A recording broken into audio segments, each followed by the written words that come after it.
Hey guys, welcome to the channel. As you see in the thumbnail, what if Deku become a magician part 5. Before I start, please do support for more awesome content and subscribe my channel and like this video and also share this video with your friends. I have created my other videos playlist, there you can watch my all videos easily, check out as well. Let's start this video. The beast roared and ripped the remaining bindings, flipping forward and lunging, sending a barrage of punches and kicks at the two boys who were just defending, cracks starting to form in Kirishima's rock-like skin, while Izuku's cape began denting under the blow. We need some more firepower if we want to bring this guy down. Kirishima grunted. If I had a magician's box, I could end this if we got him in there, not even. Midoriya spat through his teeth, the force driving him down to his knees. All Might got out of that one. Well, it sucks that we didn't respond. Have one of those, but we could really use some help. Die. Came a very loud scream, followed by an immense explosion, the heat and smoke washing over the two boys. They were stunned at the force of the blast. The follow-up explosions kept it off balance. Kachin. Izuku cheered, the explosion boy laying into the beast, which retreated under the onslaught. Izuku noticed that Momo had come up with him, seeing his chance, he turned to Kirishima, keep Kachin covered, I think we just got our box. He jerked his head towards the ponytailed girl. Hopefully the setup is done in a minute. On it, boss man, Kirishima flexed and shook the aches out of his body before rushing in to provide cover for the angrily shouting boy. Hey dude, I'm on defense, you're on offense. Works for me. Bakugo grinned. Die, die, die. He showered the regenerating beast in explosions, its quirk slowing down with how many wounds it had to heal, while the punches from Bakugo weren't hurting it as it absorbed the shock, the subconcussive force from the explosions. And the heat were felt below the skin. With Kirishima's sharpened arms, digging in anywhere it could gain purchase, the beast was forced to guard until it could see an opening. Momo-chan, Izuku ran up to the girl, a look of worry on her face. What is that thing? She pointed to the beast. Don't really know, not really important. He shook his head, it's strong, fast, and won't stay down. They want to use it to kill All Might, so we must stop it here, and I need your help. She looked at his hopeful expression. What do you need me to do? I need a magician's box, Izuku asked her. She was pretty sure she could make one, but she's never tried before. Can you describe what you need while I form it? Yeah, Midoriya nodded. He described the box as 7 feet tall, 3 feet wide, with a door that opens in 3 spaces, but also all at once. It needs to be on a swivel base. Momo was trying her hardest to make it as he told her to. She had never made something this large before, but she was determined to do it. Everyone was depending on her making the tools needed to stop this monster. Shigaraki fumed. Now they tagged out, grabbing the scarf that Izawa had wrapped around him, disintegrating through the fabric. Looking further, oh that's not fair, he's buying items too. He whined again. Pay attention, or we will lose this fight, they won't be beaten by these children. Kurogiri dipped down, his wavering form making it hard to land a hit on the only physical part of his body. As the box neared completion, the Nomu found an opening in between the two boys' attacks. When they switched from high to low, they had to pause. The wasn't combat stupid when that pause came. It planted its knee firmly in Bakugo's stomach, sending him reeling back, his ribs shattered at the force. When Bakugo took that hit, he spat up blood. He knew he was out of the fight, he wouldn't be able to move with all his ribs broken. Kirishima watched in horror as his comrade was thrown over a dozen feet from the impact, sliding on the ground. He watched the seemingly grin at the prospect of an easy target, so he did the only thing he could. He launched himself across Bakugo's prone form and braced himself, because a second later the blows came raining down on his back as Nomu tried to crack him like a crab to get at the juicy meat underneath. Gritting his teeth and trying not to cry in pain as each hit became harder and harder. Shitty hair, go, I can take the hits. Bakugo ordered him. No dude, Kirishima winced as another hit connected with his spine. He felt something shift out of place with the next stomp. I can take it, I've always taken it. He stuttered, I won't let someone else get hurt. He stared into his friend's eyes. Growling and snarling, Bakugo did something he never thought he would do, he called for help. Izuku. Midoriya swirled around to see why Bakugo of all people called for his help.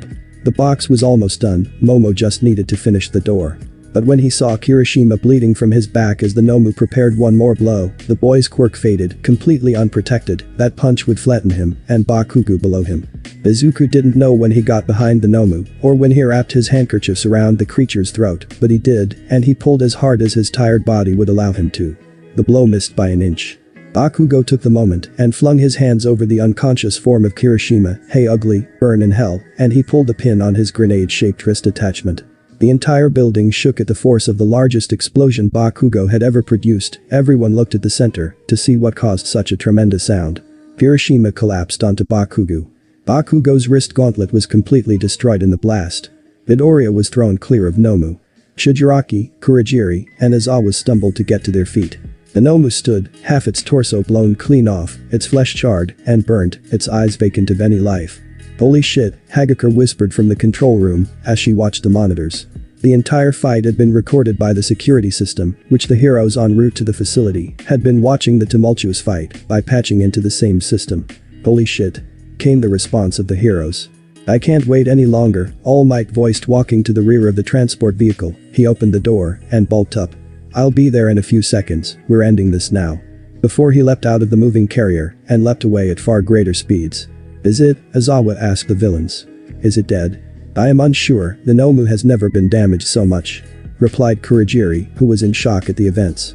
Even if they were fighting, such a titanic force was awe-inspiring. Then it twitched, its neck slowly cracking to look into the frightened eyes of Bakugo.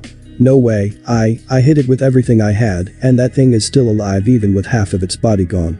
It's a demon." Bakugo, pinned under Kirishima, could only watch as it raised its foot to stomp out the life of himself and his friend. The plink of a rock hitting the ground, huffing, Izuku called out, "Hey asshole." He panted. "I'm right here." Broadening his arms. The destroyed portion of the regrowing, much slower than before. It turned to look at the original target. Despite not being able to think for itself, it could still feel, and it was angry, so much pain it felt, and this boy was the cause. It turned to face the boy and started to jog at him, its pace far slower than when the fight had started. Izuku turned and ran towards the box. Nomu is gaining on him every step of the way. He could hear the beast grunting and panting, or was that his own pain gasps. Momo looked in horror as the beast closed in on Izuku when he screamed, "Open the door and shut it after we go in." She instinctively flung it open and watched as Izuku, then followed less than inches by the Nomu, ran into the box. She had listened to his instructions and slammed the door shut and held it there as the box shook. Tears streamed down her face as she worried about the fate of her crush being stuck in such a small place with that monster. When a hand cupped her cheek, she looked up into his green eyes again. "You did great," as he latched the lock on the box, which began shaking harder. "And one." He spun the box once. Bakugo smirked in amazement at the trick. "And two." The box spun around again. The villains gaped at how the boy displayed such skill. "And three." The box spun thrice. The front door blasted off its hinges as All Might stepped in. "Never fear, for I am here." The students cried tears of relief that rescue had finally come. It had been roughly a half an hour when this nightmare had started. Presto tapped the box with a wand he slid from his wrist. Then opened each smaller door individually. Those who could see into the box were stunned. Where its head should be was its torso. The head was in the center box, and the legs were upside down in the bottom. Now he grinned. "Who wants to see my next trick?" Kurogiri grabbed Shigaraki. "We have to go, All Might is here, and we don't have our strongest player anymore." "It's not fair," Shigaraki whined as he was pulled into the shadows. "He's cheating, it's not fair." His voice was fading out. The rest of the villain had been watching the titanic battle between the weapon that was said to be able to kill All Might and a bunch of teenagers. They did notice that the kids were on their last legs. So, a few started chuckling and getting ready to attack them from behind when a force dashed through them all. All Might stood facing them, attacking children in the back. "That's very dishonorable." He smiled down at them. They hung their heads in defeat. They knew they lost. Izuku slumped down to the ground before a pair of hands pulled him into a tight hug. "That was amazing." Izuku hugged him tighter. "Truly spectacular." She babbled out praise for him. All Might looked in the box, then to his protege. Before bellowing out an All Might-sized laugher. All Might wiped a tear from his eye. "You got him in the box, young Midoriya, amazing." He then poked the docile creature in the eye, amused when it didn't respond. When the other heroes arrived and started arresting the villains, a head count showed that the only casualty had been the bus driver. 13 was whisked away to a special facility that dealt with people whose quirks rendered them without a physical body. Aizawa was giving his report to Principal Nedzu as the police poked around the box holding the Nomu. All Might sensei," came a shy voice. All Might looked around to see who was speaking to him, seeing no one in the direction of the voice, until he suddenly remembered, "Oh, young Hagakure-san. How can I help you?" He tried to look where he thought she was, which was about 4 feet away from where she was actually standing. Close enough. I was up in the security office and managed to save all the footage from the attack. I think you and the other teachers might like to have that to review," she offered. Amazing thinking, I would love it if you could show me, then remembered he was pants with computers. Or maybe someone better with electronics. He rubbed the back of his neck. The invisible teenager giggled before he assumed walked away to go ask one of the other teachers for assistance in getting the footage. What do you think did this? As the officer asked another, poking the box containing the captured villain. Oh right, young Midoriya, if you could reverse this we could arrest the creature. All Might gestured to the box. Izuku nodded. Alright, he closed the doors, spun it in the reverse direction 3 times, tapping the box, presto, before opening the main door where Nomu fell to the ground still. After a short round of applause from the officers, they cuffed the Nomu and took it away. Hey, All Might, he cringed upward at the towering hero. Yes, young Midoriya, he curled an eyebrow at a small boy who suddenly became very nervous. I think I need to tell you something. Midoriya looked around to make sure no one was watching or listening. Kinda, he paused. Yes. All Might questioned. Maybe sorta. Yes. Told my mom. Yes. Growing a little irritated. But you were planning on taking her on when he gulped. Date. Stunned, All Might blinked a few times, processing the new information. A date. Izuku nodded his head. Sorry. And you did that, because not that All Might would be opposed to taking such a lovely woman out on the town, but he was usually very busy. I kinda let slip that I was friends with Momo-chan and Itsuka-chan, and she was going insane. Talking about grandbabies, so I sort of threw you under the bus on that. Izuku hung his head, my bad. Well. He drew it out. I wouldn't say no to spending more time with your mother. All Might started, she is a fine woman, and I could see us sharing a bed. Great, because it wasn't you, it was Toshinori I threw under the bus. He cheered up. Oh, come on, the giant man shouted. The passing emergency workers glanced over, then turned back. They knew not to eavesdrop on a private conversation between the number 1 and a student. The principal made it very clear what would happen then. What's the problem? Izuku questioned. Toshinori doesn't have a social life, because I barely have one. How is that a problem? Just one night off. Izuku pulled out his puppy dog eyes. Please. You play a dirty game, young Midoriya. All Might not looking at the boy. Who taught you to cheat like that? Midoriya smirked. I learned it from watching you. He faked sad emotions. Gasp, scandal. All Might feigned indignity. I turned a young innocent boy into a rapscallion. He swooned. Yeah, and I have 2 girlfriends now, and I beat people up. He joked about the day so far. Oh, what will I tell your mother over dinner about her delinquent son? All Might smirked. Thanks, All Might. You're the best. Izuku said as he ran off to catch the bus taking the UA students back to the school. The bus was quiet as many of the students were in shock. As Awa had been put on the bus, his arm wrapped up tightly. He would regain full motion in it after a week of treatment by a recovery girl. Izuku slumped into his seat next to Momo, who saved it for him. Hey. He said to her. Hey. She replied back. So, what are we? He asked, hoping to get it in the open. I think we can save that for when Itsuka is with us. She answered. Is there an us? He hoped. I would like that, the 3 of us. She whispered, before kissing him on the cheek. You were very brave today. You were amazing. I don't think we would have stopped it without you there. He leaned his head on her shoulder. Being short ain't too bad if you can do stuff like this. I don't think I was before. Izuku's snoring took her out of her self-depreciating rant. She let him rest there for the remainder of the ride back to the campus. That evening the 1B students who were in the dorms were bombarding the 1A students about what happened. All they were told was that their afternoon trip was cancelled because of an accident at the USJ. So obviously, like normal teens, it meant they were asking questions over each other and not allowing anyone to respond. Quiet. Came a very feminine scream. The invisible girl Hagakure did so to get everyone's attention. Thank you, she hummed. Now I have here in my hand, holding aloft a flash drive, a copy of the security footage from earlier today. What? How did you get that? Show us. She waited about 3 seconds before letting out an ear-piercing whistle. Thank you all for calmly asking questions, she shamed them, twirling the stick in her invisible hands. It seemed to be floating in a circle to them. Now I was thinking of putting on a movie, but I don't seem to have snacks or anything of the sort, so I guess I'll have to go watch up in my room. No. Wait, please. I'll get the drinks. I'll get the popcorn. Smirking to herself, Hagakure sat on the couch, the floating clothes the only evidence she sat there. See, just like that. Izuku had sat on another couch flanked by Itsuka and Momo. He didn't want to watch the events of the day again, but he needed to see where he made mistakes, so he could improve. The 2 girls each had a hand, and were nervous, Itsuka because she was now going to see what they went through, and Momo because she would have to see what she missed. The snacks piled up, and before they started, I spoke to someone in the support department as a favor for today. I had them edit the footage, since the event only took about a half an hour anyway. Instead of trying to watch all the angles at once, it would be pretty hard, so they put them in an order I think was really movie quality. She plugged the flash drive into her laptop, which she had hooked up to the huge television. When the footage began, the 1B students were amazed at seeing the USJ. They became a little jealous they didn't get to go that afternoon, then the villains began pouring in. They watched as Kirishima and Hatsume hotwired the boat and sped away from the lake. They cheered as Tokoyami, Shinso, and Jiro battled dozens of villains, the three teens blushing as they got praise heaped on them. Agaku's part was hard to catch, so she had to pause the video to tell them what she was doing. Other 1A students started to thank her for being able to allow them to call for help in that stressful situation, which she ate up heartily. When the students watched Sayu struggle to move around the flames, they realized how much more dangerous some situations could be, just because of the environment being ill-suited for their quirk. When Todoroki froze nearly the entire building, flames and all, most of the students were sitting in silence. Seriously, that's not fair. He's so strong. When Todoroki began carrying Sayu out, some of the girls squealed. Oh my god, he's like a prince. And she's his frog princess. How romantic, with the snow. The movie had to be paused because they were reacting so strongly. Midoriya whispered, is it really that cute? Yup, very cute, Itsuka nodded.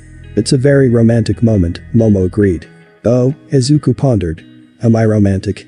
When the movie started up again showing the students who had gotten left behind, Ashido and Aoyama both began boisterously cheering themselves on as they watched the fighting. Yeah, we're the best. Did you see my cape, beautiful is it not?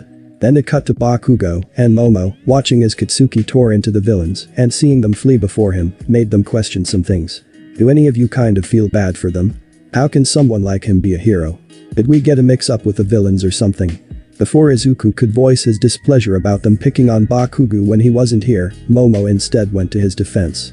Hey, he's brash and angry and destructive, but I have seen that he has what it takes to be a great hero. Just as the audio equipment picked up the conversation between the two. All that did was raise more questions about the current top student of the year, questions that would go on to shake the foundation of their society to the core. Hearing Momo and Katsuki talk, Izuku turned to the ponytailed girl. You mean it, you believe he's a good person too? He asked with wide eyes. I believe you. She booped his nose. Just so long as you do, I will, and he's not all that bad when he's not directing his anger at you. Thanks. He pulled her into a tight hug. The cameras cut to the downpour zone. With the high winds and rain it was impossible to tell what people were saying, but the audience went wild when they saw the trio combine their quirks in such a creative manner. Whoa. No way. You guys flew. You guys used everything to your advantage and flew. Most impressive. We gotta practice our quirks together sometime. As many students prepared different ways to work with other quirks to get cool results. The movie paused once more. Hey, what gives? Yeah, turn it back on. Hang on, Hagakure shushed the other kids. This is the big one. I watched this on the monitors and it was really scary. Oh, it can't be that bad. We watched Blood Slasher 3. This is different, she screamed. Blood Slasher's a movie, this was real. Kirishima-san, Bakugo-san, Sato-san, and Ijiro-san are all in the infirmary for the night because of this, and Izawa-sensei almost lost his arm. It's not a joke, it's real life. She continued her rant. This is what the pros were trying to tell us. This was a fight that could end careers and lives. Then she sniffled. That nice bus driver wasn't even a hero, and he. She wept. Nina pulled her into a hug, soothing her. Itsuka stood up. She's right. This wasn't a game. Those villains were playing for keeps with children. Shinso also spoke in defense. Yeah, from what they told us, they wanted to kill All Might, and it didn't matter how many kids got hurt or killed to do it. That was the real deal. What pros have to handle. The jovial mood died quickly. Many of the people who were in the incident might not have survived if they didn't think quickly and clearly. So, anyone. If you don't want to see it or think this is going to be a big joke or like an action movie, please leave. This part is for education. Some of us almost died here and we need to learn from this to do better. No one moved. Itsuka and Momo squeezed Izuku's hand, reassuring him they were there for him. When the footage started up again, the teens watched as Sato, Ijiro, and Izawa began fighting the horde of villains in the central plaza. For the people who didn't see it clearly, be it they were in different zones or were at the entrance gate, and those who weren't there. This showed quickly how different things came down in the thick of it. Watching their friends fight was exciting. They could see how skilled the three of them were, taking on so many villains. However, they watched with dread as the Nomu lumbered its way over to Sato. They saw him throw a punch that would have laid out any of them. They saw him go down. Watching Ijiro and Sato struggle to get the Nomu off was terrifying. It never flinched, and when it ripped its own hand off to regrow a new one, someone screamed. Seeing Izawa's skin disintegrate off was bile-inducing. They tried to understand how useless he must have felt being caught and forced to watch the beating the monster was going to deliver. When Sato and Ijiro were thrown clear, they cheered when it was shown on the camera that the trio managed to catch their classmate in the air from a deadly fall. They watched as Izuku calmly strode up to the muscle-bound monstrosity. It's showtime. Before the fight truly began, the team sat in awe at how one person used so many tricks to subvert the creature, fending off and delivering powerful attacks right back. Seeing the cut up and covered in blood from the cuts. When Izuku's foot got caught in the warp trap that Kurajiri used, many people threw popcorn at the screen, calling him a cheater. Momo and Itsuka dug their fingers into Izuku's hand as they watched him get grabbed. Even though the boy was sitting just a few feet away, cries of no and oh my god rang out as the viewers got so caught up in what was on screen. When he pulled down the hat and popped out of the water a second later, the audience didn't voice it, but they all questioned even more the green-haired boy in their class. The excitement rose once more to watch Izuku and Kirishima work together to fight the creature. Until they were put on the defensive. People were losing hope. Where are the pros? Somebody help them. The speakers reverberated at Bakugo's very loud entrance. Seeing him release an onslaught of devastating and explosion punches on the creature, it was frightening, like watching two wild animals fight for dominance.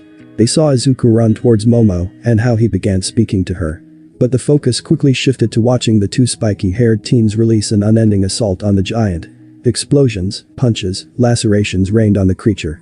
It looked completely one-sided until what looked like a lucky knee strike landed on Bakugo, sending him sailing away.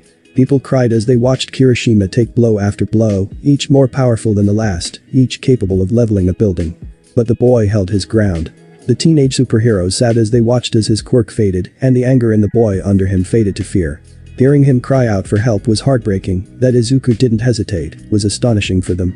As Izuku switched to trying to choke the creature out, the cameras shook and the audio cut out when Akatsuki pulled the pin. The force is too great for the equipment to handle. Holy fuck. Is that thing finally dead? Oh god, I'm going to be sick. B in high definition stood, half its torso blown clean off. When it twitched, people were angry. Why won't you die? No, no, no, that's not right. What the fuck is that thing? Their emotions are taking over. When it looked about ready to kill two of their classmates, they saw Izuku throw a rock and the chase was on. Come on, come on. Faster, go faster. Make it, make it, make it. When the two forms slipped into the box, people watched it shake and rattle, then Izuku stepped out from behind it. They were stunned as he spun around the box and the camera could just barely make out what he did to Nomu. When All Might entered the scene, people cheered. The fight was over, they had won. The movie ended there, students in a flurry of energy, emotions, and questions. But when someone looked at where Midoriya had been sitting earlier, the couch was empty, Momo and Itsuka had left with him. Back in Izuku's room, the girl sat on his bed while he took a chair. I think it's time we figured some things out. He started, the two girls nodding. What are we? I think we want to be more than friends. Itsuka looked to Momo for confirmation. Yeah, this is, she paused. Different than everything I grew up with, but I think that it's better this way. How so? Izuku wasn't opposed to the idea, but he did want to know their feelings, so it didn't get misconstrued later. Growing up, romance was always something I saw between my mom and dad or in movies and sappy romance novels. Momo explained. What I saw from my parents was not what I wanted. They tolerate each other, but I don't think they love each other, and the books were always so dramatic. This is, she waved her hands around. This feels right. I had a similar experience. My dad tried so hard raising me after my mom passed that I never saw him try again with another woman, and television always made it seem like big things had to happen for it to be real, like confessing in the rain. Endo continued. But with you it feels nice, I just can't be with you and not worry. I'm not ready to say it's love yet, but I want to see where we go. Izuku thought about this very hard before simply saying, I don't want to date you too. What? The girls were horrified. They barred their true feelings to this boy and he's rejecting them. I want us three to date. Which confused them. Izuku, you better start explaining, snarled Itsuka, who was very frustrated at the sharp emotional dive she just experienced. Izuku backed up to the wall, concerned that he did something wrong. He gulped, inhaling a deep breath. I don't want it to be Izuku and his two girlfriends. I want it to be us three, together. Not sharing one boy, sharing each other. Spending time when we can, going on dates with each other all together. No favorites, no picking sides. Can we maybe try that? Wow, that's all the wind taken from Itsuka's sails. An incredibly mature decision. Momo stated, turning to Itsuka, would that work? Would you be able to feel for me the same as Izuku? I don't know, I never thought to try. she blushed. How about we start like this? Momo caressed the strawberry blonde girl's cheek and leaned into a passionate kiss, which made Kendo hesitate, but one she returned with vigor. She gasped after coming out of the kiss. I think that might work. Turning a lustful gaze at the young man who was watching them, I think we need to see what he thinks about it. She grabbed his wrist and pulled him firmly against her body and landed a deep kiss that made Izuku's knees weak. 30 seconds later when she let him go, Momo grabbed him next. I think I want to sample this flavor too. Before throwing herself on him, planting her lips on his own. Izuku's mind was going blank. These girls are going to be the death of me. As Momo deepened the kiss, I'm going to love every minute of it. He panted as he was released, all three of them sporting a heavy blush, so what do you girls want to do now? He shifted his weight a little. I think after today, it calls for a steamy hot shower. Momo said. That does sound pretty good right now. Izuku concurred. Oh, look at him, got 2 kisses, and already confident enough to join you in the shower. Kendo teased. And then no, me meant, Izuku's stammering returned in full force. My own shower. Deciding to be merciful on the poor boy after the day he had. Momo leaned down and kissed him on the cheek. I know what you meant, and if this works out, I might just invite the both of you to join me. She laughed, sashaying her hips as she walked out the room, looking over her shoulder to see both of her new significant others checking her out. It felt good to be wanted. Ooh, girl plays dirt, Kendo grinned, planting a kiss on his other cheek, before she too mimicked Yaoyorozu and slunk out of the room, making sure Midoriya was watching. This will be so much fun. Damn it, he swore to himself, now I need a cold shower. In the infirmary, the people occupying the beds were having a different night. Hey Bakugo-san, whispered Kirishima. Are you awake? No shitty hair, I'm talking in my sleep. Bakugo whispered back, what do you want? Just wanted to say that you were really manly today. Kirishima praised him. Bakugo smiled, yeah I was, you're not so bad yourself either. Kirishima chuckled. So, what's up with shitty hair? Us you have shitty hair, he barked back. You're just mad we have the same style, Kirishima jokes, and I wear it better. Fuck you, I have style, you just have shitty hair. Bakugo growled. Hey, if I'm shitty hair, does that mean I can call you Kachin, like Midoriya-san?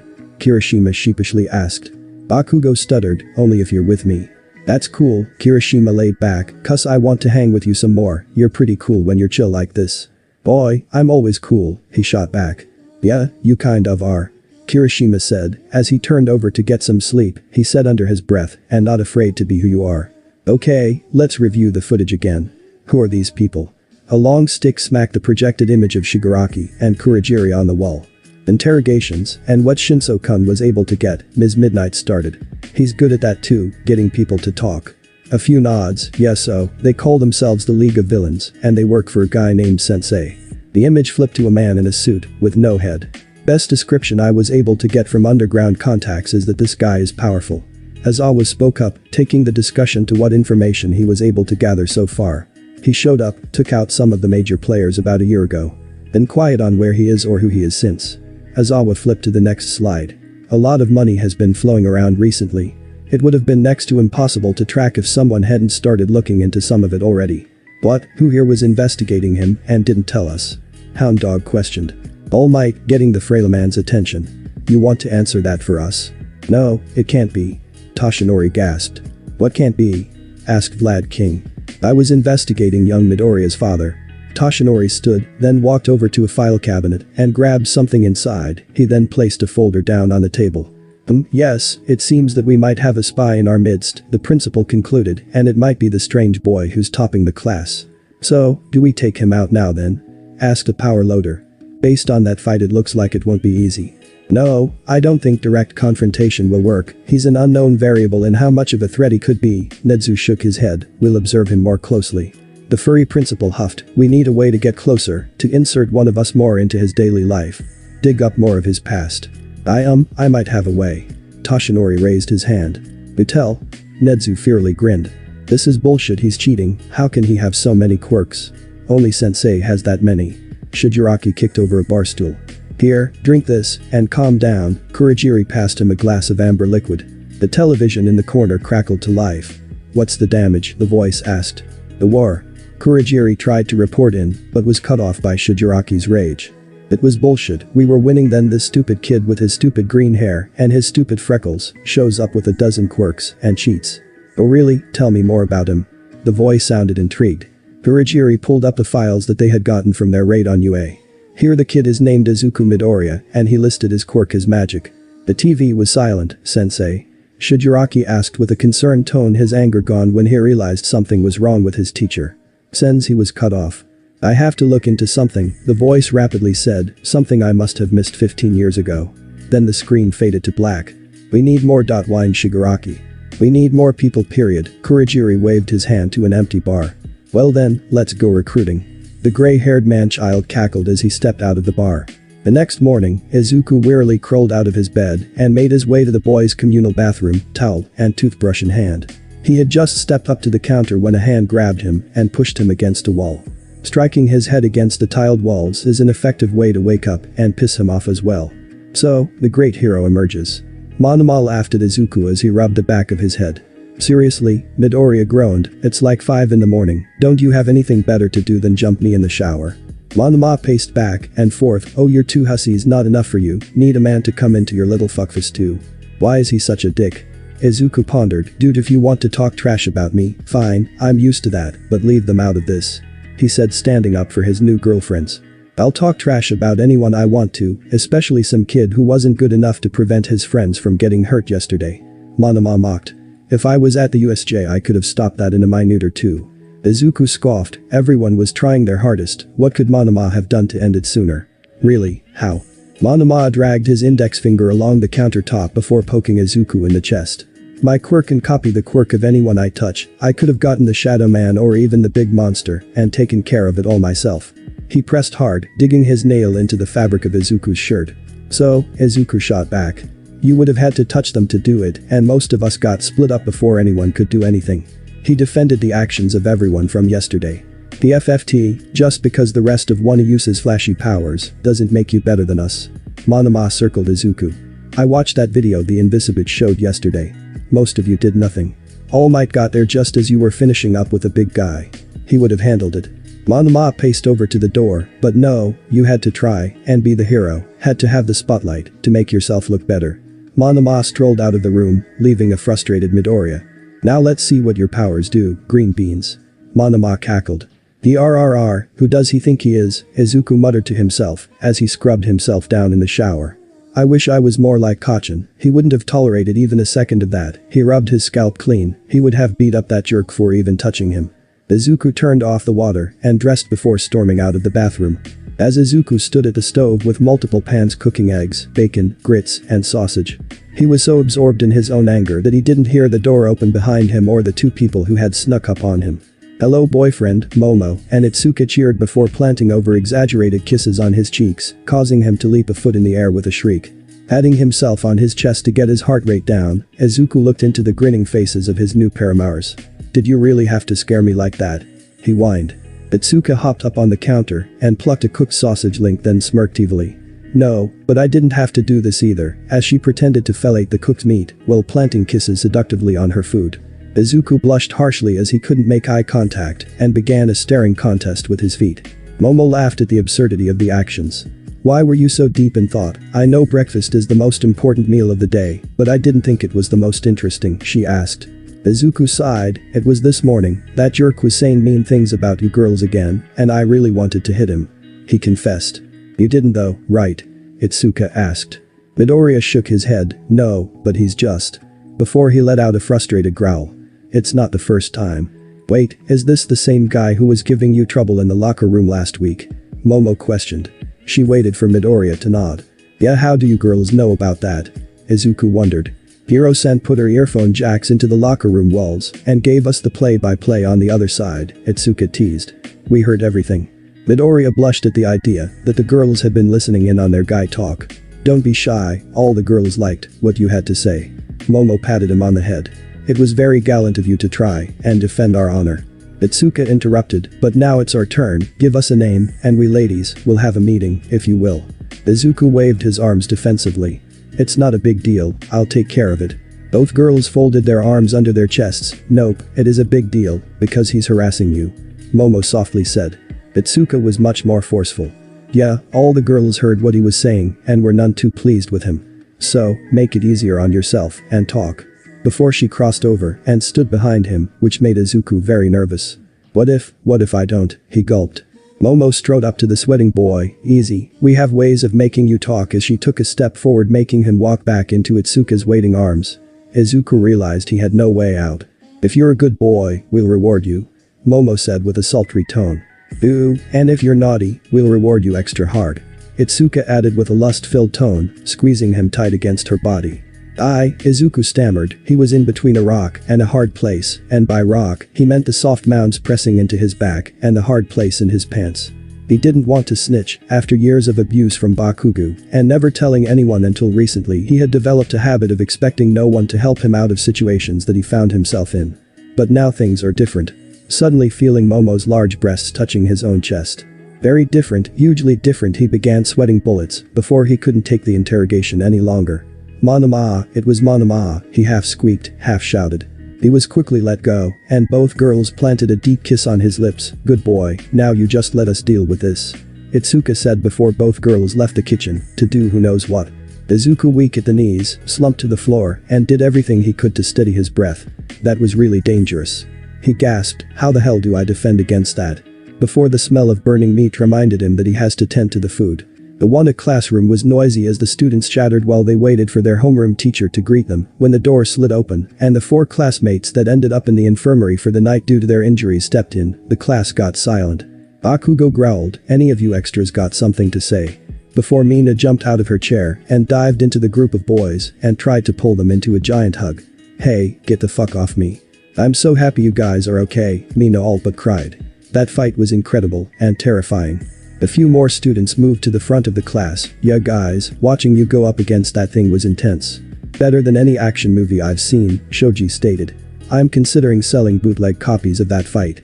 Hagakure gasped, "When did you get a copy of that?" Shoji's little mouth smirked. "When you weren't looking, I extended my arm to your computer to email it to myself." The invisible girl lightly slapped the boy's arm. "Rude, also that's evidence. I don't think the teachers would like it if it was posted online." While she scolded Shoji, Midoriya crept up to an annoyed Bakugo. "Hey Kachin, how's," waving his arms around. "You know." "TCH, fine, old lady healed up my ribs, good as new." Bakugo sneered, "I'm not weak like you Deku." Midoriya laughed at his friend's deflective nature. "That's good, I'm just glad you're okay." Kirishima noticed the conversation and threw his arm over Bakugo's shoulder. "Nah dude, next time I'm going to take it down. Whatever shitty hair, I'll take out the next 100 before you get a chance." Bakugo barked at his new friend before the two of them went to take a seat. "They sure are a lively bunch, Kiro." Sayu pondered, placing the tip of her index finger under her chin. "Yeah, too lively, sit down and shut up or you'll all get detention." Aizawa ordered his class, having entered unnoticed while the students caught up with each other.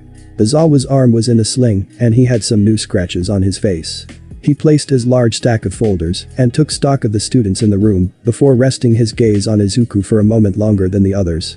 "Firstly, I would like to congratulate you all for surviving yesterday's ordeal. It was the real deal, and you all performed adequately." It was the highest praise he had ever given a student before. As a result, the students reveled in it before his gaze hardened. "However, some of you," as he made eye contact with Midoriya, "thought to disobey my orders and joined in the fight instead of trying to leave. I was the pro, you all were not even sidekicks, you were supposed to listen to my instructions." Izuku stood up, but Aizawa-sensei, "I couldn't," he tried to defend himself before a piece of chalk nailed him between the eyes. "Yes, you absolutely could have." The homeroom teacher glared. "There are times when you must learn to run away, instead of charging head first in like you seem to have made a habit of." Sighing, Aizawa turned to the board. "However, there are times when a great sacrifice must be made, and I am proud that some of you would not hesitate to make that if it meant saving others. That is what it means to be a hero, the ability to give your all for others, not the powers, not the costumes, not the villains. It's seeing something you can do to help and doing it, no matter the consequences." The door to the classroom opened. "Yes, which is why we are pushing forward the sports festival a few weeks," Nedzu the principal said as he walked into the room. Kirishima shouted, "The UA Sports Festival? No way." Obviously excited, some of the students looked more confused while others looked positively giddy. "Yes, Kirishima-san," the principal went up to the blackboard and pulled out a folding stepladder so that he could reach the chalk and drew the words. "Every year we hold a tournament for all of the students. Normally it occurs in the second or third month of the semester, give or take for holidays and such, but after the events at the USJ, we," Nedzu muttered, "and by we, I mean the board of directors," before returning to his normal volume. Want to show that we are as strong, if not stronger, because of the incident yesterday, so it has been decided that in 2 weeks the festival will be held. Nedzu sighed, which means I have to pay premium prices to get everything set up in that time and create the events for the students. Really glad I didn't spend all the money on giant robots from the military, though I do still have some from the previous years. Maybe I can write that off as an expense. The students began excitedly chatting among themselves about what the festival could do for them and their future careers. First, oh brats, as always shouted. You have your classes until then. As the students progressed through the day, there was an air of excitement that seemed to spill over during the lunch period. Students from all departments were mingling together after receiving the news. Izuku was picking at his food when he suddenly felt sandwiched, both of his new official girlfriends now taking one of his sides. Oh, hey Momo-chan, Itsuka-chan. Hey Izu-kun. They said in unison. Before laughing at his blush. So what do you think of the festival? He asked the girls. It seems like a good way to show off what you got for the pros. Itsuka said. But it does let everyone know what you can and can't do, Momo added. I wouldn't be surprised if villains watched every year to see what heroes end up on the streets next. Wow, that's a scary thought, Yaoyorozu-san, said Sato as he sat down. Sorry for intruding, I just wanted to say thanks for catching me yesterday, that fall would not have been fun. Izuku began stammering, it's no problem Sato-san. I just did what I always do. That's pretty manly dude, said a boy with silver hair. I'm Tetsu, he introduced himself while sticking out his hand. Izuku Midoriya greeted him while shaking his hand. Momo Yaoyorozu, she too introduced herself. Hello Tetsu-san. Itsuka greeted her classmate, making Sato laugh. What's funny? She asked. Sato replied, I just think it's funny, you never know if you're saying his given name or his family name when you talk to him. Tetsu began laughing too, no I guess you really don't. Izuku got a chuckle out of the humor before he saw movement in the corner of his eye. Oh Shinso-san, come join us. He waved to the purple-haired boy. Maybe another time, Hitachi sighed out as he walked out of the cafeteria to parts unknown. Man, I cannot get a read on that guy, Sato said. I think that's the most words he said to one of us since class started a week ago. What's up with that though? Itsuka questioned. Izuku-kun is the sweetest boy in the world, why would Shinso-san not want to join us? Have we offended him in some way? Momo shook her head, I think it's his quirk. Noticing all eyes on her now, she explained further. Everyone's quirk that has an activation, know what actions that cause it to activate and normally control themselves to not do so. So in doing so we learn to avoid doing certain movements. Tetsu, who was unfamiliar with most of the WANA students, asked, well what's his quirk then? Brainwashing, Momo quietly said. If you respond to him then, he can put you under his control, make you do things.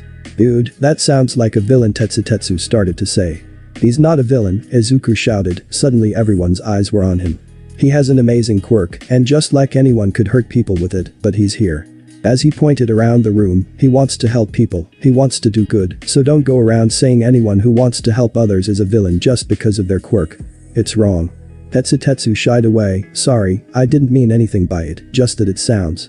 Then shutting up because of the glare he was getting. I'll apologize to him, I promise. As he gathered up his lunch tray, but it's pretty manly that you would stand up for someone like that. Before walking away. Momo and Itsuka each gave Izuku a hug. It was really sweet of you to stand up for someone who wasn't here to defend them, Hiro-kun. Itsuka teased her boyfriend. When the hero classes went to the respective locker rooms to change for All Might's class, the girls took a quiet approach. Okay ladies listen up, Momo called out, catching the attention of the girls as they disrobe. After some interrogation of our sweet pie Midoriya-kun, she waited for the whistles and hollering to die down. Itsuka-chan, and I have determined the identity of the boy who was trash-talking last week. The girls got riled up, who was it? Achako asked. Itsuka said, it was Monoma-san. Causing the 1B girls to groan that it was now confirmed to be one of theirs who was the jerk. Now we are in preparation for a way to humiliate him, so first we'll need to know who's willing to participate. Before any of the girls could answer the call to action, a voice spoke up, shut up bitches, Jiru playfully stated. The guys are talking. As her earphone jacks were planted firmly in the wall, she then began relaying what she heard. So Green Bean finally decided to take the two bimbos off the market finally. Monoma snickered, ignoring the growling from the other boys in the room. They aren't bimbos, Monoma, so back off. Izuku ordered him, already fed up with interacting with the copycat. Monoma strode over and leaned against his locker. Come on, be honest, are you done picking off the easy ones or are you going to snatch up a few more? Dude, not manly, called out Kirishima and Tetsu at the same time.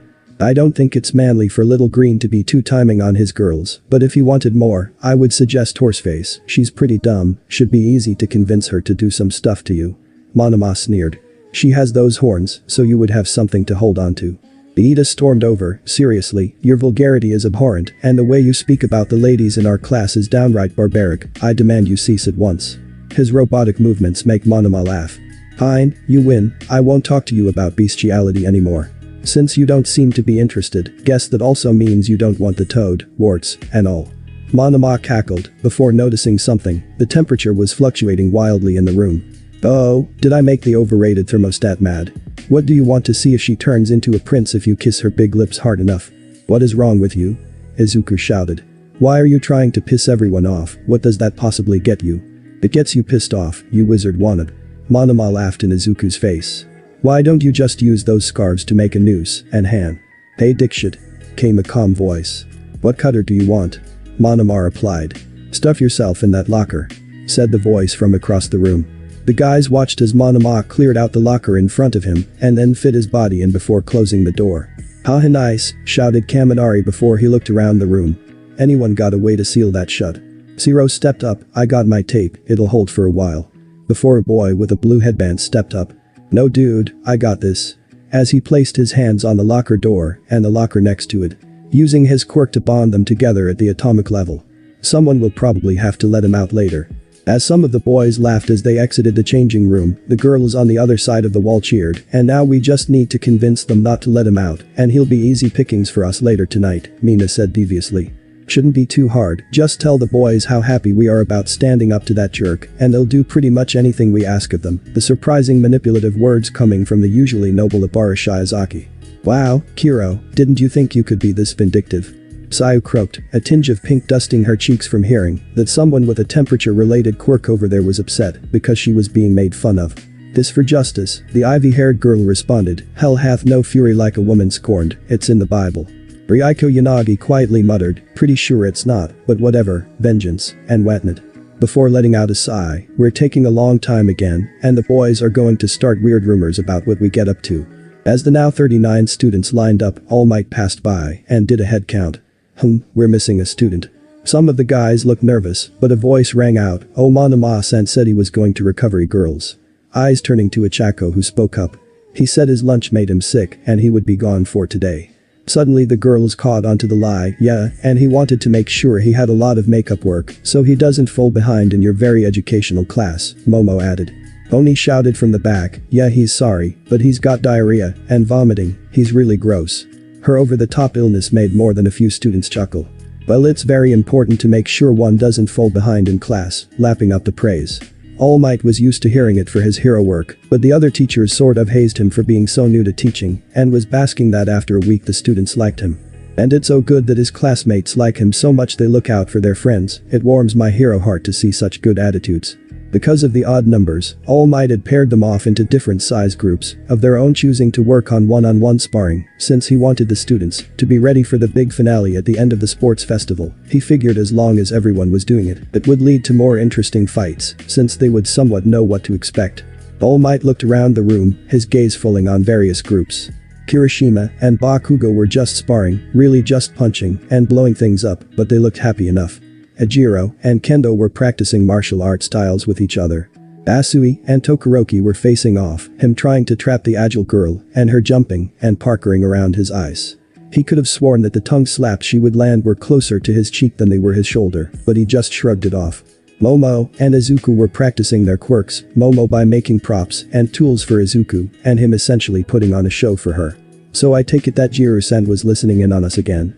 Momo got an evil gleam in her eyes. Oh you better believe it Green Bean, she teased. So you just tell the guys to leave him be, and us girls will be sure to take care of him for you. Before she snuck up and pecked him on the nose, making him drop the bowling pins he was juggling. I do have to ask, why did you need me to make the box yesterday? Couldn't you have pulled it out of your sleeve? Yes, and no. He answered, I can't really just pull whatever I want out of my sleeves, I would have to either put it there, like my book. He demonstrated as he pulled it out of his sleeve, before putting it back before a certain bomb boy noticed. Or I have to take it from somewhere else, which can cause problems, and it's difficult to do large-scale tricks like that, which takes a bunch of magic to pull off. really tires me out and I needed my all for that fight. Momo puzzled out his explanation, so my quirk is really helpful to yours because I can make the props you need. Izuku scratched his cheek, well yes, but your quirk is amazing for everyone's, it's one of the best quirks I've ever seen, let alone heard of. Even All Might's is just punching stuff. Shocking the girl for a slightly disparaging remark about his personal hero. Someone's fishing for a reward, she sauntered over to Izuku. Tell me again, is my quirk cooler than All Might's? She leaned over him. Yeah, he answered nervously. Am I cooler than All Might? She leaned into him, turning the boy beet red. Yes ma'am. He began sweating. Am I hotter than All Might? Clicking her tongue at the end of the sentence as she leaned up to his ear to whisper that last question. Oh, dear God yes, he shouted before falling to his knees. Suddenly everyone in the gym was watching the two teens before Itsuka shouted. Are we teasing the boy toy now, causing more than a few students to giggle about how open they were being about their relationship? If so, I want to switch, it's my turn to transform him into a tomato. Before bowing to Ejiro and shuffling over Izuku and pulling him up into her chest and making him squirm to get free. True, I do need to work on my physical form as well, Momo laughed as she walked away. Don't break him too much. Izuku is wheezing in the heat, All Might help. He desperately begged his mentor, friend, and teacher. All Might looked solemnly at him, remember a certain boy who threw a certain office worker under the bus yesterday. Izuku slowly nodded, well, pay back a bitch young Midoriya. Before he boisterously laughed and walked away. See even the number one will run away from this, Itsuka teased by running her hands over her body before putting Izuku into a fighting position. The rest of the class Izuku spent trying his hardest to focus on fighting, but Itsuka would regularly strike a sexy pose for him to keep him on his toes. The other boys were relentless in teasing him, in good nature, they were happy for him that he found what seemed like every teenage boy's dream, two busty beautiful babes to be his girlfriends. Izuku took a very long shower after class. Hey can I ask you something? A head of red hair asked a soot-covered girl. Sure thing oh, bestest buddy. The girl said, placing a pair of goggles on her head. If I wanted to talk to someone, how would I go about doing that? He questioned the girl. She scoffed, talk to someone that's easy, just say how much you want to make babies with them, and that gets all the guys I know talking to me about anything. Before she turned a piece of welded metal in her hands. I don't think that's going to work, baby making it's really going to happen. He replied. Well you could just say you want to hear the sound of pounding when near him. She offered. The boy covered his face in his hands, I don't think you understand what you're saying, but thanks anyway. As he ran out of the workshop. And I don't think you understand how obviously right I am, before soldering a piece of metal to a tube. That night in the locker room, the sound of a door creaking open alerted Monoma that he wasn't alone any longer. Hello, anyone please, let me out. So we heard you like to pick on people and call us girls hussies, is that right? As the sound of metal melting away was the only sound he could hear besides his own breathing. Please, have mercy. He begged. No, a feminine voice answered. The students in the doors swore that they could hear screams on the winds, but thought it was just the new building settling. As the taxi pulled up to the dance club, it was a classic European-style building for the more refined and mature couple. It played soft and slow music for romance, at least that is what Toshinori thought it was supposed to, when they pulled up for whatever reason lasers and fog machines were at the entrance, and bright flashing lights and a thumping bass could be heard even from the shut doors. Yamada-san, why? He whispered. Inko looked around the place, a bunch of young couples, groups of scantily clad girls, and teams of young hungry men were lined up outside, while a large four-armed bouncer with a toothy mouth stood outside checking ids. Yagi-san, I thought this was a dance club, not a nightclub. She questioned him. Well, I have never actually been here, I got a recommendation from Priya, a co-worker. He tugged at his collar. He turned to the taxi driver. Are you sure this is the right place? The driver scoffed, course it is, the slow and steady, it's the latest and greatest hookup spot if you're looking for an easy lay, booze is cheap, music is loud, and women are loose. The driver waved his hands in a circle, it's ironically named like that new restaurant across town. Toshinori suddenly sweated. What was the restaurant's name if you recall? But before he could hear the answer, Inko grabbed his elbow, pulling him away. Come on Yagi-san, we're at the right spot, let's give it a try, something new. Inko said, controlling her nervousness. I've never done something like this, and it's kind of scary, but if my baby can follow his dreams, I can manage one night out of my comfort zone. As the two of them walked up to the bouncer, the young people in line laughed at the near middle-aged woman and her skeletal-looking date. Hey, I didn't know they let people out of retirement for this, a voice rang out from the back. Inko blushed in embarrassment at the heckling, thinking to herself that this might have been a bad idea. Until a voice with a far more commanding tone spoke up. "Hey, this is a woman you are speaking to, have some dignity," Toshinori said with his normal All Might cadence. The authority that he was speaking with at that moment was one that he used when commanding a scene, when catching the attention of heroes, villains, and civilians alike. "Sorry ma'am," the voice apologized. Toshinori nodded his head sharply and offered Inko his elbow. "Why thank you Yagi-san." She gratefully accepted. When they reached the bouncer, he looked them over and snarled. She got nervous. She had expected a reservation, but it looked like it might be a long wait to get into the club. But she was surprised when Toshinori presented a card to the bouncer, who took one look at it, then stepped aside. "Please, enjoy yourselves this evening, as VIP of the Slow and Steady." As the couple swept past him and entered the darkened room. "Wow, this place is loud," was the only thing on both the adults' minds as they took in their surroundings. Men and women were jumping, bumping, and grinding on the dance floor to music that sounded like a keyboard in a blender. Loud cackling women were at the bar drinking fluorescent-colored drinks, while guys awkwardly flirted with them. "So, do you want to dance?" Toshinori asked, as he noticed that his suit and her dress were far above the expected attire at this establishment. Inko looked over to him and nervously nodded. "Yeah, it's what we came here for, isn't it?" Outside the club, a pink girl sat at a table sipping a coffee, while a floating box of Pocky was being devoured next to her. "Come in hat trick, over." "This is hat trick, what's the problem, over?" Izuku responded. "Turns out you got played over." Mina answered. Izuku, who was making his way downtown, paused. "What happened?" Hearing only silence in return. "Well, anyone?" Hagakure chimed in, giggling. "You didn't say over." Running his hand down his face. "Fine, what happened, over?" "The dance club wasn't really a dance club, over," Mina told him. Izuku quickened his pace. "And that means what, over?" He began regretting not eliminating All Might when he had the chance. "It's a nightclub," Hagakure sang to him. Izuku growled in response. "I knew it was that devious bastard. Oh, when I got my hands on him, and why is Ghost acting loopy, over?" Hagakure gasped at the accusation, but Mina put a stop to her response.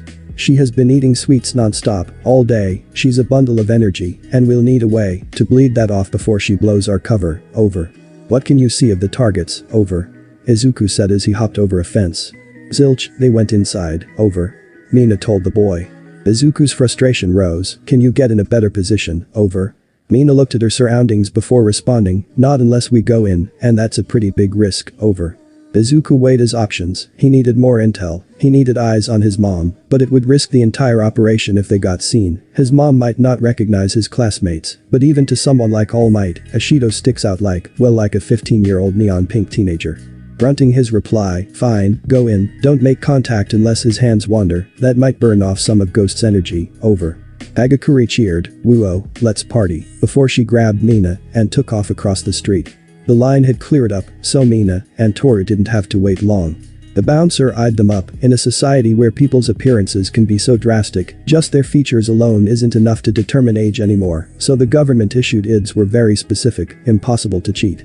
Or they should have been, had Mina and Toru not blackmailed a certain buxom girlfriend of their resident magician to use her quirk to make IDs that were identical down to their atomic structure. They did swear to only use it to get into clubs and stuff. And they wouldn't drink or anything like that. But the photo of Momo dressed up in a bunny girl costume and practicing in a mirror to be Izuku's sexy assistant was enough to buy silence.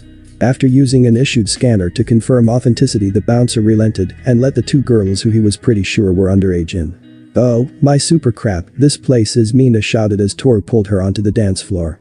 "Let's tear this shit up," as Hagakure began throwing herself around the room with reckless abandon, narrowly missing taking out Inko as she and Toshinori awkwardly moved their bodies to the music.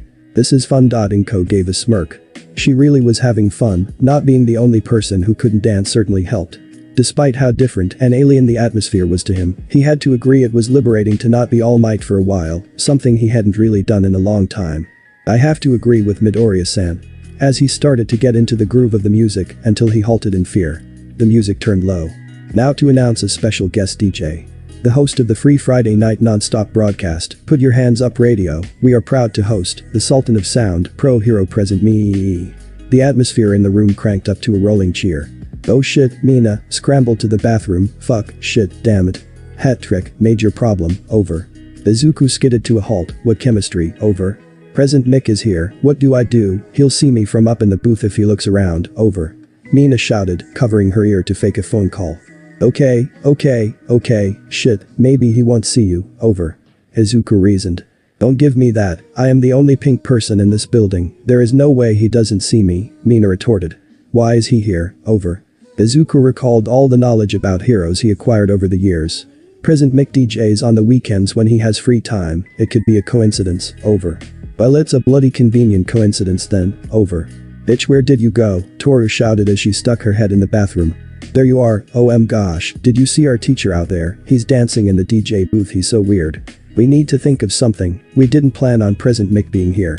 Mina told Toru. And we just caused an accident? She shrugged her invisible shoulders. Mina gasped in response, you want to kill Present Mick? But no, we just knocked some stuff over and they shut down for a bit to clean up and then we slip out. Toru slapped her friend's arm, killing him is plan C, silly. Before she started stripping and leaving her clothes on the bathroom floor, woo, naked time, she screamed as she made her way across the dance floor. Toru, you're joking about that plan C, right? Toru. Mina tapped her comm again, okay, so if it goes well, I'll have an escape route, over. Izuku sighed, and if it doesn't go well, over. Toru suggested homicide. She replied sheepishly. Izuku threw his hands up, fine, just as long as she cleans up, going with the joke. She's not serious though, is she, over? He nervously asked. She's had a lot of sugar, I'm not sure, over. As Mina bit her lip in anxiety. Back on the dance floor after going for a few minutes, Toshinori was sweating under his collar. Inko picked up the dancing quickly, starting to mimic the younger ladies, which meant that she was grinding her body on his. Give me strength, as he struggled to keep his hands to himself. Come on Yagi-san, dance like these younger men, show them age is just a number, as she laughed to herself, while she wiggled her sizable posterior. Toshinori looked around and concluded that the dance the young men were doing was nothing more than a clothed version of the horizontal tango. I think maybe I should, as Present Mick became his favorite person that night for a moment, then he vowed to have Power Loader modify his speakers to only play in Chipmunk. The music began to fade. Alright party people, now I got a request from a dear friend of mine, he brought his lady out to show her a good time, so let's slow it, Dudati pulled dials, and the loud electronic music faded to a quiet and quite intimate song. Then the spotlight lit up Inko and Toshinori. Inko squealed in delight and pressed herself dangerously close to Toshinori's body while she began to rock him back and forth. Aren't they a cute couple everyone? Let's hope he can keep up with her all night. Before the volume of the music rose. Then Toshinori almost spit up blood when he heard the lyrics. I wanna make you SCREAM. I wanna hear you BEG. Go all night LONG. Just you and me and BED. Toshinori looked around the room as other couples began to dry hump each other and take deep, breath-stealing kisses with their partners. Ooh oh, that looks fun, you wanna try, she teased her date, standing on the tips of her toes, his lips almost gracing his own. All Might was saved from answering as a fire broke out in the corner of the club suddenly. His instincts pulled Inko tightly to his body and he flung them both to the wall and pressed her against it, shielding her from the stampeding dancers who rushed for the exits. Then the fire suppressant system kicked in, drenching the pair as Toshinori pulled his coat above Inko to cover her from most of the water. In the ensuing chaos he missed the sensation of an invisible person bumping herself against him for a moment as Hagakure snuck past the two adults. As soon as the invisible girl stepped out, a pink hand grabbed her by the mouth and dragged her into an alley. Are you out of your mind? Mina whispered. You set the building on fire. Well, it worked, didn't it? Toru laughed in response. Arson is not an answer. Mina stomped around, hat trick, the club cleared out, turns out Ghost is a bit of a firebug and her intake of sugar needs to be monitored, over. Suddenly the comms crackled to life as the rest of the team who had been quiet weighed in. Hagakure-san, destruction of property is a felony, you should be ashamed of yourself, as Iida scolded his classmate. Tori-chan, Nuo, don't burn things, people could get hurt. Uraraka cried out. That's fucking hilarious, burn some more shit. Bakugo laughed maniacally. Shit, fucking damn it, okay, fine, we can work with this, we have to complete the mission, punishments can come after the job's done, Izuku reasoned, this already pressing his limits of tolerance. Where are they headed now, over? Iida broke out of his rant on the various ways that the stunt could have ended poorly, they took the taxi and headed to the restaurant. Okay, fine, Speedfreak, maintain your tail, chemistry, get Ghost some Deca for insulin or something to bring her down, we don't need anyone getting hurt. Floater, Big Bang, you in position, over. Yes Deku-kun, I mean hat trick, over, Uraraka responded. Of course, you fucking loser, sorry, hat trick, over Bakugo snickered into his earpiece. Bakugo-san, don't be mean to Deku-kun, Uraraka asked her compatriot. Nah, think we should tell him the Italian restaurant is very much not Italian. He turned and asked her. Bichako got a very devious look in her eyes. No, this will be so much more fun. I mean Tori-chan got to start a fire. I want to do something more than sit and watch Midoriya-san or Yagi-san get spanked. That a girl, Bakugo growled. Izuku turned off his path and headed to the intercept point. If the taxi didn't pass by the route, then he would know something else had gone wrong. Thank you everyone, Present Mick's voice carries over the stadium. Welcome back to the annual UA Sports Festival. Can I get a yeah? Spattering of cheers and applause are heard throughout the arena. Tingles my friend, Tingles. It's me, your host, Present Mick, and beside me is my best friend and brother from another mother, Eraserhead. We have no relation to one another, Aizawa coldly states. Now listeners, today is truly special. You had the second years and third years, but this crop is something different. As the various UA classes made their way into the stadium being introduced. Fresh from the fight, like a catchy 80s pop song, we need a hero, it's the One a Hero course. Hearing the cracking sound of a whip drew the attention from the audience and attendants. The 18+ only heroine Midnight strutted out onto the podium, making sure to sway her hips as she went. Now then, my little students, she said with her sultry voice. We got to hear a speech from our player rep, come on up, as she wagged her finger at Izuku. Wonder Child. As Izuku stepped up to the podium, he fell into his own thoughts. Remembering when he was brought into the teacher's lounge. Now young Midoriya, because you performed so well in the entrance exam, you are being chosen to give the opening declaration at the sports festival, All Might said as he and the other teachers looked at the nervous student in front of them. It's a special right, you earned it by being, well you, the Titanic hero chuckled. For doing so well in the exams, lessons, and all around, Nedzu said as he sipped his tea. You have been chosen to open the games for the first year students. But I've never given a speech before, what if I mess up? Izuku said nervously, after all public speaking was one of the most common fears. Just don't do something bullheaded like challenge everyone to a fight, and you should be fine, Aizawa said as he graded papers, barely participating in the discussion. Midnight slunk over to him and pulled the boy into her chest, and if you get really nervous I'll be right there next to you, if you need a little encouragement, she said, whispering the last part. Walking, lawsuit, Aizawa chastised his colleague. The older woman stuck out her tongue, no fun. Izuku finished his short walk up to the microphone, which gave a small amount of feedback as he leaned into the device. Clearing his throat, he began talking. Hello, I am Izuku Midoriya, he mumbled, then looked at the assembled crowd, students, parents, friends, family, hero, and civilians alike. All here to see them, to see him, compete. He saw that in the crowd Momo and Itsuka were giving him the thumbs up, he steeled his nerves, and spoke again. When I was 4 years old, I learned a harsh truth, not all men are created equal. Gasps were heard throughout the stadium, we, blessed with extraordinary powers that allow us to do things never before thought of outside the covers of a comic book, as Midoriya scanned the crowd, he saw he had the undivided attention of everyone. But we're still human, what we do with those powers, whether it's to help people, hurt people, or simply make our lives easier. We, as he waved his hand to the students lined up, are UAs. First-year students, whether it's in general studies, business, support or heroics, we all took the first steps to ensure that we use our powers, our minds, our bodies, to make the world a better place. Clearing his throat, he stood tall, but today, none of that matters. Today we stand before you all, as equals, competitors in a great game, to demonstrate what we know and what we have learned. To show not just our parents, friends, loved ones, but Japan and the world. That we are here, and I just have to say, it's showtime. As he flung up his arms releasing clouds of colored smoke and doves, before bowing and walking down the steps to the raucous cheering of the stadium. Wow Aizawa, do you give them heroic speech classes as well? Present Mick asked his colleague and fellow announcer. The erasure hero just smirked, no, he's just that cheesy. Well my friend, it looks like Midnight is ready to start the first trial, let's listen in. Present Mick finished. Listen up my fun little cuties, she said as she cracked her whip on the ground. The first trial is as she gestured to the giant monitor behind her as a digital wheel spun around. The obstacle course, turning to the crowd with a grin. In this event students will have to get through the various traps, enemies, and distractions we set out for them. Sounds like it wasn't entirely random if they set up for it, Izuku whispered nudging Momo in the ribs, making her giggle. The rules are simple, you can use your quirk however you want, just don't leave the track and make sure you get back here as fast as you can. Midnight said before in a sultry tone adding, otherwise I'll be so lonely. As various students and viewers blushed at her antics, with a hop, Midnight cheered loudly, so on your marks. Suddenly the students were alert, they were being given very little time to prepare or even strategize. Get set. Eyes shifted to the large doors that were behind them opened, go. A stampede of over 200 pairs of feet rushed to the small opening. Shouts of surprise as suddenly most people found their feet frozen to the floor. The first obstacle, Present Mick excitedly laughed. Getting out the door. In a much more controlled manner, yes, to test the students in a panic situation, where crowds are trying to all escape, getting in or out of the scene, is one of the first things a hero needs to be able to do. Ooh, educational, Present Mick stuck his tongue out and looked at a camera, holding up a thumb. Izuku used to work with tight spaces, fluidly moving through the dense group of people like he was dancing. His thoughts fall back to earlier conversations.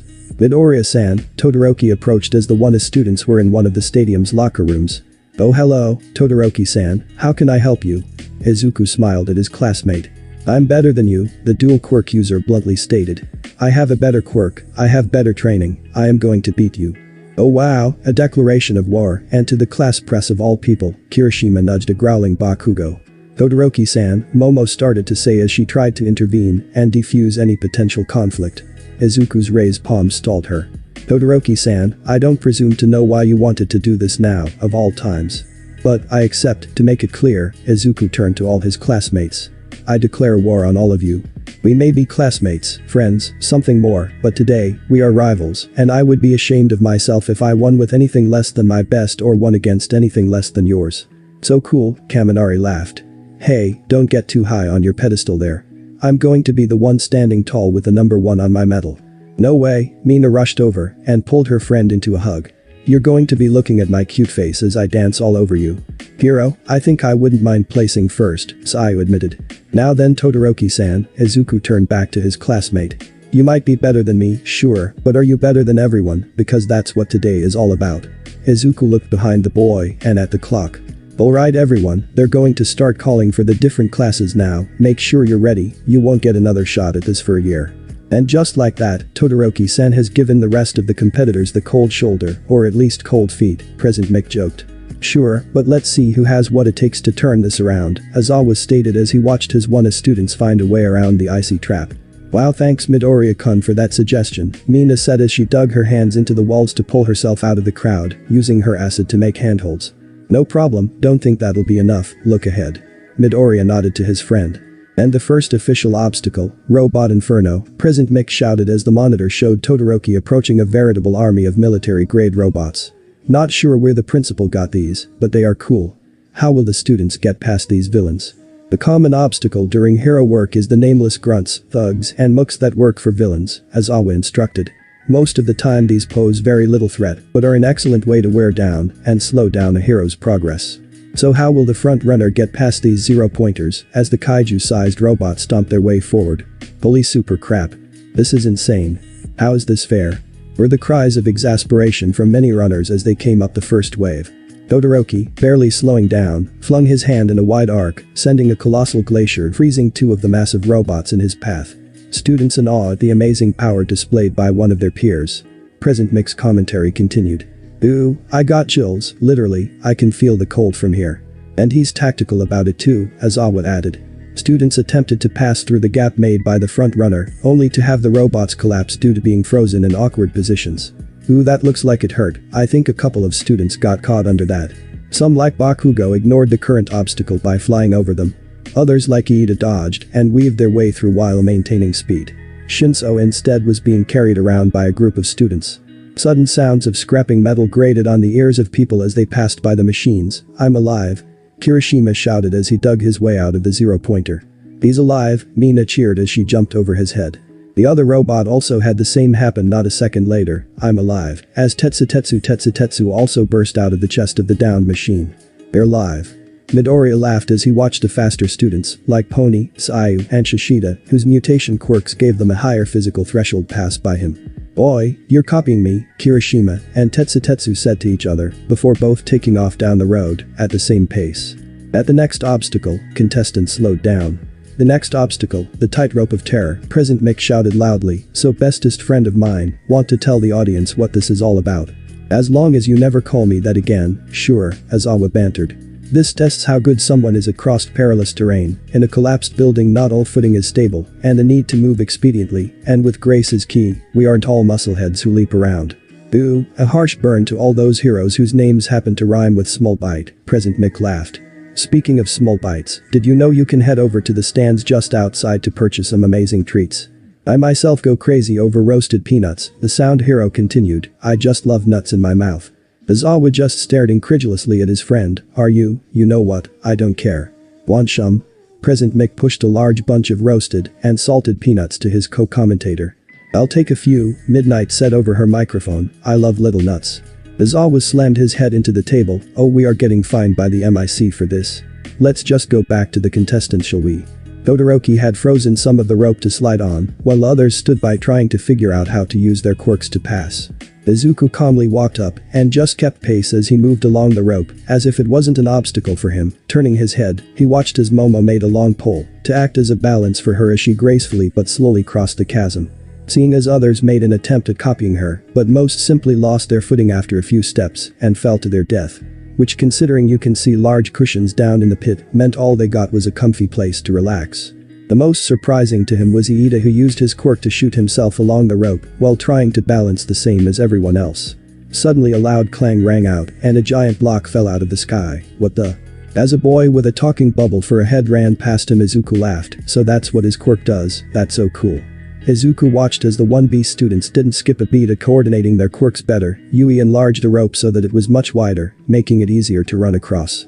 Another girl with pink hair used a grappling hook system to swing along the pillars to get to the other side. Wow, those students aren't missing a beat, Present Mick commented, just like my latest vinyl, The Sounds of My Love for You, get it today at your local AC. As he is cut off by Aizawa strangling him with his scarf. Stop hawking your merch at events like this, his friend glared. I'm the #1 seller of vinyl, why shouldn't I? Present Mick whimpered. That's because you're the only one still selling vinyl, Aizawa snarled. Midnight chose to jump in on the conversation. Who are we promoting our line of products? Because I got a new one, it has 7 speeds, rotating, pumping, and vibra. She continued her spiel even as her feed got cut. I need to stop making bets with my coworkers. Aizawa relented that he had a nasty addiction to making wagers over people's duties. So anyway, let's get back to the runners, it looks like they just made it to the third and final obstacle, Mick cackled madly, the minefield of mayhem. There's no lesson to be learned here, just don't step on a landmine. Aizawa quietly said into the microphone. Todoroki, the front runner for the entirety of the race, was cautiously making his way across the field, while others slowly caught up and too began making careful steps to avoid the explosives. Momo makes a metal detector to find and pass by them without setting any off. Some like Tokage and Yanagi were using their quirks to float themselves or the bombs away, being careful to avoid triggering them. Izuku paused as he watched. I haven't done anything to stand out, by what should I? His thoughts cut off as someone triggered one of the bombs, leaving a giant cloud of pink smoke behind. I got it, Izuku mentally cheered as he ran and started digging up bombs. After he had gathered a fair amount, he noticed that Todoroki and Bakugo were neck and neck for first, only got one shot at this as he pulled back his arm and spun around and around like a discus toss. The bomb sailed far as it passed by the two boys before Izuku leapt up and slammed his feet into the bombs he had collected. The loud blast alerted everyone to the explosion. Gasps were heard in the crowd. Aizawa, what are you teaching these kids? Present Mick shouted. Wonder Kid, no, why? Midnight cried out. Aizawa sat calmly with a smirk, just watch, this kid is something special. As the bomb sailed clear into the doorway and rolled along its edge into the stadium before landing with a click on its detonator. Suddenly a burst of pink smoke, and when it cleared, Izuku was standing there with his arms out wide. Thank you, thank you. Stunned into silence, Midnight paused before announcing, and in first place was the Wonder Child, Izuku Midoriya. Todoroki and Bakugo stormed into the center of the arena seconds later, other students trailing behind them. Oi Deku, what the fuck was that? Come on Kachin, you know it's all about making an entrance, Midoriya laughed as the blonde boy stalked over to him. Fucking explosions are my thing, remember that, as Bakugo poked Izuku in the chest. Chuckling to himself, Izuku backed around the angry boy and watched other students come in. Seeing Itsuka come in with another couple of students, Izuku snuck over and spun the orange-haired girl around and dipped her into a kiss. Blushing and stammering, Itsuka let out a quiet complaint, Izuku-kun, everyone can see us. Boo, I love a captive audience, Izuku chuckled before planting his lips on hers again. Standing her back up, Izuku raised his head. Now where is Momo-chan? As he began prowling through the assembled students. When he watched her run in huffing and tired, Izuku came up behind her and picked her off the ground into a princess lift. His milady tired, the green-haired boy waggled his eyebrows. Izuku-kun, what are you? Momo started to ask before she was silenced with the boy carrying her connecting his lips with hers. my parents might be watching. Ooh, kinky, waggling his eyebrows at the raven-haired young woman in his arms. You're incorrigible, Momo laughed. Itsuka, help, he's learning to fight back. Can't have that, as the orange girl finished her stretches to prevent cramping. She too came over to the couple. Ahem, Midnight loudly and over-exaggeratingly cleared her throat. Now as much as I would love to watch this, and I really would. We need to get on with the second event. So Izawa, do you teach all your students to woo women? Present Mick said, trying his damnedest not to laugh. Izawa sighed, UA's official policy on dating between students is that so long as both parties are in agreement and consenting, no action between faculty is needed unless said relationship becomes detrimental to the safety or function of the students, faculty, or facility. As such I legally do not have to care. Okay, but what about this triangle of love, Mick snickered. Izawa turned to face the camera, I have no opinion one way or another. Mick sticking his tongue out, spoil sport, can't we get some drama, after all this is showbiz. No, it's a sports festival, Izawa corrected. Not with that kid leading the pack it ain't, Midnight laughed into her microphone. Up in the stands a teary-eyed mother was watching her son use his training and talents to make his way with the pack of students through the obstacle course. She turned excitedly to the young woman next to her, in a blue dress with long braided silver-gray hair. That's my baby, she bounced in her seat. Yes, young Midoriya has come a long way with his gifts, the mysterious woman said. He's clearly been dedicated to his practice, I am most happy to see the exchange has worked out for him so well. Inko gasped, wait, are you? Yes, I am that old lady that your son met all those years ago, my name is Sophie, she said as she extended her hand. Stunned by the appearance of the fabled old lady, who doesn't look a day over 20, you, my son, so many questions piled up in her head, she was unable to ask a single one. Oh dear, I get it, I look so much younger than how your cute son would have described me. But that's quite alright, I know you must have so many questions for me, but unfortunately I cannot answer but a few. Sophie regally stated, well I could, but I shan't. How did you give my son a quirk? Inko asked the foremost question in her head, one she wondered at above all else, as she shook the hand of the mysterious woman. Magic, Sophie giggled. Inko stared at the woman, Izuku always told me that, but I never did. Is it really that strange, that your son's life was changed by magic? Sophie shook her head. I swear no matter how much of the world I see, so little of it changes. Shaking her head, I guess not, or that really it doesn't matter, thank you. Thank you so much, for what you did for my son. What I as a mother failed to do. Tears welling in her eyes. It's quite alright, fear is a natural part of life, and I have had my fair spell of them over the years, Sophie responded, placing her hand on the crying mother's lap. It's all about keeping a stiff upper lip and continuing on regardless, however, that makes the fear so much smaller. Izuku has been my only constant in life after Hisashi left, but now he's growing up into such a wonderful boy, I'm so proud of him. Inko wiped her eyes. Make sure you tell him that then, Sophie told the mother. Inko nodded, I will. I really will. The two women looked out over the crowd when Izuku began his quick trek across the tightrope. But Inko was confused as she watched her son dig up some of the mines with his hands and flung one quite far down the length of the field. She screamed her head off when she thought her son just blew himself up, but her heart skipped a beat when he popped out of the smoke from the thrown mine. Inko shook in her seat from worry and frustration at her son's antics. Sophie was trying and failing to keep from laughing at the situation. You're such a good mother, Sophie wiped a stray tear from her eye. Being concerned about him even when he's in his element. Yes, but can I still be a good mother if I had to beat my son within an inch of his life for pulling a stunt like that? Inko seethed. Sophie shrugged, I dunno, ask those two. She pointed as her son approached a beautiful orange-haired girl and dipped her into a kiss. My baby, and one of his girls. Inko squealed in her seat. Then she practically fainted as he went over to Momo, oh such a good boy, now if only I could convince him to get more, Mama wants grandbabies. Well I wouldn't worry too much about that, Sophie chuckled, before looking at her wrist, I'm sorry Inko, I really must be going, I just know young Midoriya is going to go on to do great things, so long as he has those he loves and cherishes beside him. Just, try to keep an open mind, she added cryptically, before walking down a hall and disappearing from sight. Down in the arena Midnight stepped up to the podium, congratulations to everyone who managed to make it through the gates, however not all of you made the cutoff. But still let's all give a big round of applause to everyone who gave it their all and held nothing back.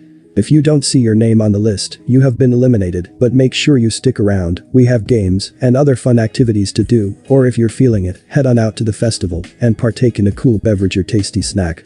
Midnight looked as students began to leave for the dressing room so they could change into their street clothes. Now everyone, we're going to take a short break, but first, let's find out what the next event is. As she flung her arm to the large monitor, the digital wheel spinning around rapidly.